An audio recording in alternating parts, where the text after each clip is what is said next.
এবং অগাস্টে যে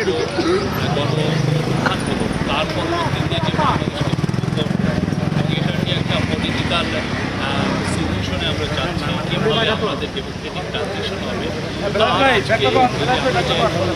তার সূচনা আমি বলবো যে তার আজকে তার ডায়ালগের সূচনা পলিটিক্যাল পার্টির ইন্টারিম গভর্নমেন্ট যে কনসেনসাস কমিশন করেছে, সেই কনসেনসাস কমিশনের সাথে একটা ডায়ালগের সূচনা।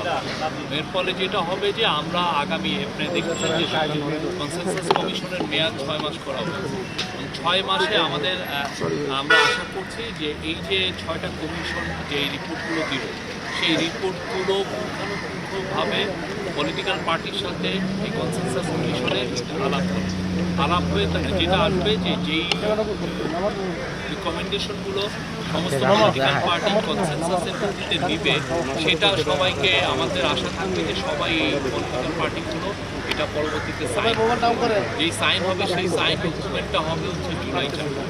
সেই জুলাই চার্টারের উপরে নির্ভর করবে যে আমাদের ইলেকশনের ডেটটা কবে।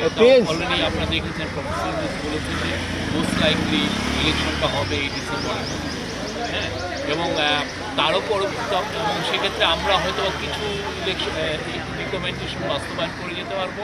পরবর্তীতে পলিটিক্যাল পার্টিগুলো যারা এইখানে সিগনেচার তারা যাতে যারা তারা এরা কন্টিনিউ। ইমন ভাই একটু বাইরে থেকে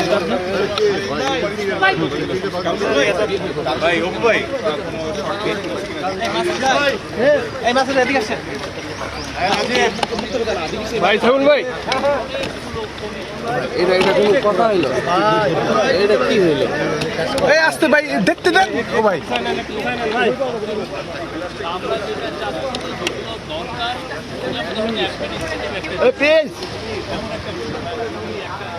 ছোটখাটো একটা মন্ত্রণালয়ের একটা সেগুলো কিন্তু বাছা হয়েছে যে এই জিনিসগুলো ধুয়ে বন্ধ এটা করা যায়, সেটা আমরা অলরেডি কাজ শুরু হয়েছে, হয়েও গেছে।